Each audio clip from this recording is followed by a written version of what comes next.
सारे भौचक हो गए कि किसी के पास ललित का नंबर नहीं। गुरुजी कतनी है, काम जिससे बोला हूँ वही करेगा। तू लिया ना कि तेरा मुझसे पहले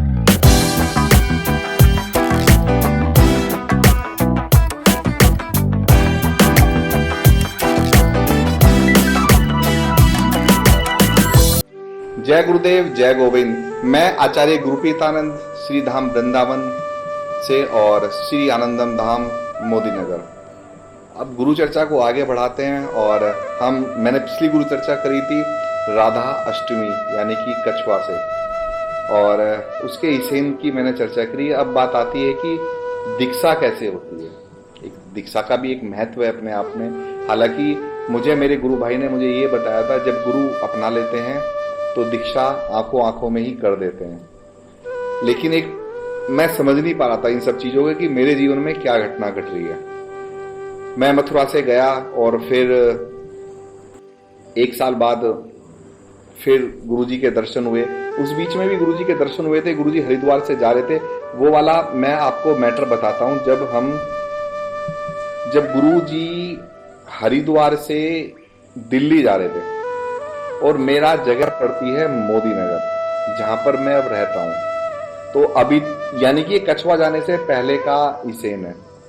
तो उसमें संजय आचार्य जी थे और बहुत सारे लोग थे। कछुआ से मटुक जी भी थे, विजय भी थे, विजय सिद्धार्थ, और ये भी थे अपने मटुक जी के लड़के भी थे, मलय चतुर्वेदी भी थे, और वर्मा जी भी थे जो हमारे परवर हैं, आचार्य अनुभवानंद जी। ये सब लोग थे गुरुजी के साथ गाड़ी में, काफिले में। तो जैसे ही वहां से निकल रहे थे तो कह रहे क्या गया रे, ऐसे मुझे बाद में पता चला। तो उन्होंने कहा जी मोदी नगर चल, ललित को फोन लगा। तो ललित का नंबर तो किसी के पास है ही नहीं, सबने मना कर दिया। उन्होंने ललित मोदी नगर में ही रहता है, तुम सबको शायद आइडिया नहीं है। तो गुरुजी बोले तुम्हारे पास क्यों नंबर होगा, नंबर तो मेरे पास है।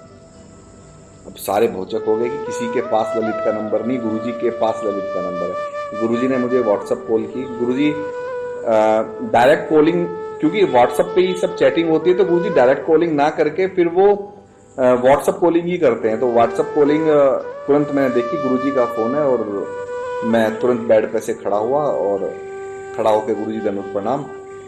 प्रणाम, कहाँ है रे? मैंने गुरुजी मोदी नगर में हूं, चल जहां ये कह रहे हैं वहां पर आ।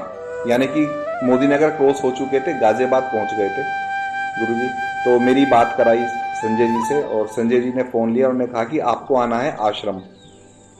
और गुरुजी यहाँ पहुंच रहे हैं आश्रम पे। आश्रम एक जगह है, वहां पे आश्रम नाम से ही, यानी कि दिल्ली में जगह है वहां आश्रम नाम से ही आश्रम है। आश्रम पर ही, यानी कि वो आश्रम जगह ही आश्रम की वजह से ही है। अब मेरे तो मतलब कि मैं 7 महीने में या 8 महीने बाद मैं गुरुजी के दर्शन पाऊंगा, तो मेरे तो एक अलग ही बात थी। तो और फिर गुरुजी ने कहा चल मेरी बात करा, और कहे कि मेरे लिए क्या लेकर आएगा रे। अब मुझे पता था गुरुजी को क्या क्या पसंद है। मैं उसी समय बाटी तैयार कराई रात को। गुरुजी को बाटी बहुत पसंद है, जो लिट्टी चोखा होता है ना, लिट्टी और यानी कि हम तो बाटी चोखा बाटी गुरुजी को बहुत पसंद है, बेहद पसंद है। उनका प्रिय भोजन है बाटी चोखा। बाटी चोखा बनवाई, किसी को नहीं आती थी, लेकिन मैं आश्रम में इतनी सीख गया था कि मैं इतना तो बना सकता था। और सब गुरु भाइयों के लिए, ये मैं आपके लिए भी कह रहा हूं कि अगर काफिला चल रहा है तो गुरु भाइयों के लिए भोजन की जरूर व्यवस्था घर से करके लेके जानी चाहिए।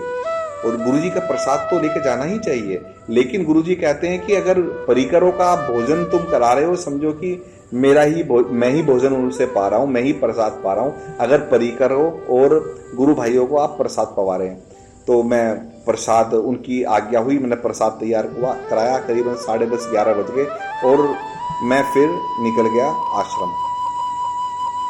और वहां पर सभी से 7-8 महीने बाद मैं मिला, और वहां मिलने के बाद सभी से गले आलिंगन हुआ, गुरुजी के दर्शन हुए। और जब मैंने वो सामान जो प्रसाद था गुरुजी के रूम में रख दिया था, जो कक्ष में, वहां पर जाने के बाद हम सब अब जाने लगे रूम में, जहां जहां रूम अलॉट थे वहां पर सब जाने लगे। गुरुजी ने तुरंत दरवाजा खोला। गुरुजी के कक्ष में कोई ना कोई परिकर होता है, उस समय परिकर नहीं था। गुरुजी ने गेट खोला, अरे मेरा प्रसाद कहाँ है रे? मैंने गुरुजी वो बाटी और चोखा रखा हुआ है गुरुजी, चल रहा इधर आ, कहाँ है दिखा। तो फिर गुरुजी ने प्रसाद पाया और प्रसाद पाने के बाद सभी गुरु भाइयों ने भी प्रसाद पाया वहां पर। ये मेरा गुरुजी से 7-8 महीने बाद मेरा गुरुजी के दर्शन थे। होली से करीबन 2-3 दिन पहले की बात है, यानी कि हम राधा अष्टमी, हाँ ठीक है, हाँ होली से ही, होली के आसपास की बात है, राधा अष्टमी होली के आसपास की बात है कि मेरे गुरुजी से मेरे दर्शन हुए। दर्शन के मतलब कि इतना अभिलाषी था कि मैं ये चीज़ भी भूल गया था कि प्रसाद रखकर बता भी दूं कि प्रसाद है कहाँ पे। खैर अगले दिन गुरुजी को जाना था वृंदावन, और वृंदावन होली पर जाना था। क्योंकि मैं नौकरी पेशे वाला आदमी, गुरुजी ने समझ ही गए थे कि ये नौकरी का मैटर है इसका, तो मुझे साथ लेकर नहीं गए।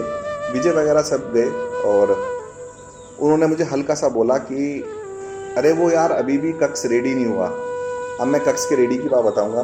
गुरुजी जिसको काम सौंपते हैं, चाहे 3 साल लग जाएं, चाहे 4 साल लग जाएं, गुरुजी अपने श्रीवाणी से बोलते हैं, श्रीमुखवाणी से बोलते हैं कि ये जीवन भी बीत जाएगा ना तो कोई दिक्कत नहीं है, काम जिससे बोला हूं वही करेगा, उसमें शिष्य का ही मंगल है। ऐसा मैंने बिल्कुल, मैं अपना अनुभव मैं बता रहा हूं आपको, और मैं अनुभव ही बता रहा हूं। मेरे पास अपनी गुरु चर्चा के अलावा कोई चीज है ही नहीं, यानी कि मेरे पास गुरु के अलावा कुछ है ही नहीं कि मैं और भी कुछ मैं आप लोगों को बता सकूं। कृष्ण मैं नहीं बता सकता, राधा मैं नहीं बता सकता, मेरे पास तो दोनों का जोड़ मेरे गुरु हैं, और उनसे बड़ा जोड़ मेरी जिंदगी में कोई है ही नहीं। तो बस जिक्र किया कि वो क्या होगा रे उसका कक्ष का, वो अभी भी ऐसी पड़ा हुआ है रे। मैंने जी गुरु जी, क्योंकि कहीं ना कहीं उस कार्य को जो देख रहे थे, जिनको प्रमुख बनाया गया था, वो मेरी ट्यूनिंग सेट नहीं थी। गलती मेरी है, मेरे अंदर ही अहंकार होगा, वो तो सही मानों में परिणामीय है, और आज भी गुरुजी की सेवा कर रहे हैं।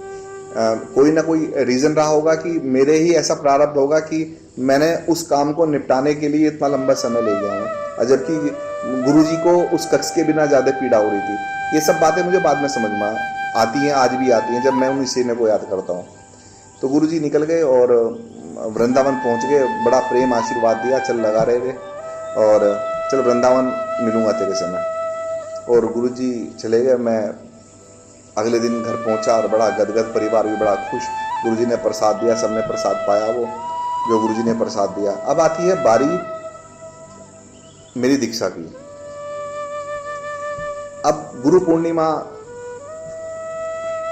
आती है जून जुलाई के अंदर, और मैंने अपने बॉस से कहा, बॉस का नाम था दीपक अग्रवाल। मैं उस समय नौकरी कर रहा हूँ, अभी तक मेरा कोई बिजनेस सेट नहीं हुआ है, नौकरी कर रहा हूँ, और गुरु कृपा से नौकरी भी ऐसी थी, शाही नौकरी, बेस्ट नौकरी, और मुझे उम्मीद भी नहीं थी कि ऐसी नौकरी भी मेरी लगेगी। सब कृपा है गुरु जी की, और उनकी कृपा के बिना तो कुछ हो भी नहीं सकता है। मैंने कहा ऐसे ऐसे गुरु पूर्णिमा है, और मजे की बात यह है कि जहाँ पर मैं जॉब कर रहा था, जो टेंडर जिस कंपनी का टेंडर था, वहाँ पर पेमेंटें वगैरह नहीं हो रही थी, क्लाइंट पेमेंट नहीं कर रहा था, इस वजह से काम रुका हुआ था। तो कंपनी का डायरेक्टर हैं वो, तो कोई मतलब कि मेरे से सीनियर ही हैं, दीपक अग्रवाल, वो इस दुनिया में नहीं रहे। वो भी मुझे इसी साल आके पता चला है कि जबकि उन्हें मृत्यु हुए हुए उनकी 2 साल हो गए, तो इस दुनिया में नहीं है वो। और वो भी सब बातें मैं डिस्कस करूंगा कि किस तरीके से क्या उतार चढ़ाव जीवन में आते हैं और गुरु किस तरीके से निकालते हैं। अभी तो दीक्षा की बात है, दीक्षा तो हो जाए यार अपनी, जो नाम जाप हो, दीक्षा हो, तो सबको क्रेज रहता है कि दीक्षा तो होनी चाहिए। अभी दीक्षा पे चलते हैं। मैं चला गया तो फिर वहाँ से खबर लगी कि ऐसे ऐसे ऋषिकेश में है प्रोग्राम, और जिन जिन गुरु भाई से मेरी पहली मुलाकात हुई है उनका भी मैं नाम बताऊंगा। और मैं पार्टनर से कहा कि भाई ऐसे ऐसे प्रोग्राम है, और सॉरी डायरेक्टर से कहा कि ऐसे ऐसे प्रोग्राम है, तो वो बोले कि चलो यार जब ऐसी बात है तो मैं भी आऊँगा। मैंने कहा ठीक है। तो मैं तो एक दिन पहले SX4 थी मेरे पास जो है, मैं उसमें सेल्फ मार के गुरुजी को उस दिन देहरादून एयरपोर्ट पे उतरना था। मुझे पता था कि गुरुजी को रिसीव करना ऐसे जाना होता है, मैं प्रोटोकॉल को मैं जानता था, क्योंकि मैं गुरुजी को बहुत, मेरी क्या औकात कि मैं ये बोलूं कि मैं बहुत प्यार करता हूं, लेकिन मैं अपने लेवल पे बहुत प्रेम करता हूँ गुरुजी से। मतलब कि उनकी एक एक चीज का मन ये रहता है कि मुझे आनी चाहिए। तो मुझे पता था कि गुरुजी को रिसीव करने ऐसे ऐसे जाना होता है एयरपोर्ट। फिर मैंने फ़ोन किया, गुरुजी एयरपोर्ट पे आने वाले, इन्होंने कहा हाँ भाई गाड़ी ऐसे लगी हुई है। अब मैंने देखा कि उधर से गुरुजी आ रहे हैं, और पहली दफ़ा मेरी मुलाकात उस समय जीतू अग्रवाल जी से हुई, जितेंद्र अग्रवाल नैला। कैसे होती है मुलाकात, गुरुजी आते हैं, मैं चप्पल साइड में उतार कर गुरुजी को, मेरे शुरू से आदत है गुरुजी का एक दफ़ा मुझे दिखाई जाए गुरुजी आ रहे हैं, चाहे सड़क पे चाहे कुछ भी हो, चाहे कैसे भी हो, चाहे कीचड़ बह रही हो, चाहे कुछ भी मैटर हो, मुझे उससे मतलब नहीं है। मुझे गुरुजी को दंडवत प्रणाम करना है।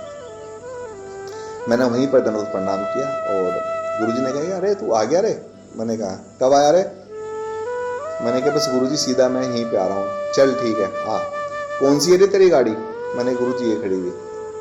टोवल लगा हुआ था गुरुजी का किसी और गाड़ी में, और गुरुजी थकी हुई SX4 में गए, ललित के साथ टोवल लगा हुआ मेरा ललित की गाड़ी में, और टोवल लगाया, गुरुजी उसके अंदर बैठे, और फिर तो प्रोटोकॉल चल दी। यार ये इतने सब चीज आसान नहीं है। तेरा मुझसे है पहले का नाता कोई, यूं ही नहीं दिल लगाता कोई, जो गुरुजी कहते हैं ना वो हकीकत है। और इस बात को हृदय से समझना भी होगा कि गुरुजी अगर बोल दिया ना कि तेरा मुझसे पहले का रिश्ता है, इस जन्म का नहीं है, पूर्व जन्म से तेरा मेरा रिश्ता है, तो वो है।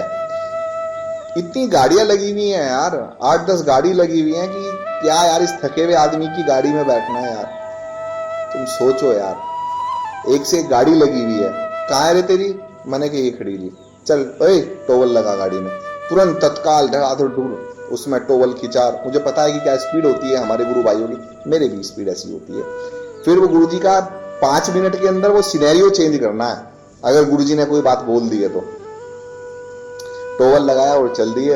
अरे यार मैं तुझे बहुत याद करता हूँ। गुरुजी बोले मुझे नाचे। अरे गुरुजी आप कृपा बरसाने के लिए याद करते हो। मुझ जैसे कुपात्र तो आपके पास बहुत हैं। आप मुझे जो याद करते हो ना वो मेरे पे कृपा बरसाने के लिए याद करते हो। जब भी आप मेरा नाम लेते हो तो कृपा बरसाने के लिए मेरा नाम लेते हो, ये हकीकत है। नहीं तो तुम्हें मेरी क्या जरूरत है गुरुजी। मेरे जैसे मतलब कि मेरे अलावा अगर आप कुत्ते से खड़ा करा के भी काम करा लोगे ना वो भी काम कर देगा। लेकिन ये तो हकीकत है कि आप ये मेरा मंगल चाहते हो। इतना प्रेम गुरुजी करते हैं। तो वो मुझे लेकर और स्पेशल कहा कि इसका कौन से रूम में रुकेगा रे। अरे मेरे आसपास ही रुकना है तुझे। मतलब कि ये स्पेशल इंडिकेट कर दिया है कमेटी को कि ये जो रुकेगा ये मेरे आजू बाजू के रूमों में के आसपास ही रुकेगा। तो मिले हमारे मित्र हैं ही वो हमारे इतना जमाने से। तो फिर हम सब एक ही रूम में रुके और 3 दिन का प्रोग्राम था, पूरा इंजॉय किया। और उसी में मेरी सर्वप्रथम दीक्षा हुई और मैं सभी गुरु भाइयों से मिला। और उस समय हमारी ड्रेस हुआ करती थी पीला कुर्ता, येलो जैसे सरसों का फूल होता है, और ब्लू कलर की नीचे धोती। और गुरुजी ने मेरे कान में दीक्षा दी और लाइन लगा के हम सब लोग वहां बैठे हुए थे। और कार्यकर्ता तो हम हैं ही, कार्यकर्ता तो सभी होते हैं। गुरुजी कहते हैं कि कार्य करने वाला ही कार्य करता है, कार्य करे तो सही, जब भी तो कार्य करता है। तो ये मेरी सर्वप्रथम गुरु पूर्णिमा थी और मेरा पहला प्रोग्राम था। क्योंकि जो उससे पहला प्रोग्राम था राधा माधव का, उस समय मैं बहुत ज़्यादा डिस्टर्ब था। और मेरे प्रेमी जो जितने भी गुरु भाई हैं आप सब जानते हैं कि मेरा कुछ मेरी ही कमियां थी। मैं दूसरी कमी क्या बताऊं, मेरी ही कमियां थी जिसकी वजह से मैं बहुत लंबे समय तक आश्रम में नहीं रह पाया। और गुरुजी ने मुझे आगरा उतारा और फिर मैं मोदी नगर आ गया। और मैं उस प्रोग्राम को भी, राधा माधव उत्सव के प्रोग्राम को भी मैं जानता नहीं था कि क्या प्रोग्राम होता है। तो जो पहला प्रोग्राम मैंने अटेंड किया वो किया था गुरु पूर्णिमा। और दूसरा प्रोग्राम मैंने अटेंड किया था राधाष्टमी, वो मैंने आपको पिछले एपिसोड में बताया था। तो 3 दिन का प्रोग्राम मैंने कंप्लीटली सेलिब्रेट किया और उस समय मुझे पता चला कि गुरु का महत्व क्या होता है लाइफ के अंदर, गुरु को किस तरीके से हम धारण करते हैं, गुरु जी को हम किस तरीके से सजाते हैं, गुरु जी के लिए कैसे कैसे उपहार लाते हैं, गुरु जी को कैसे कैसे लोग प्रेम करते हैं उपहार में। तो ये सब हुआ पहले प्रोग्राम के अंदर।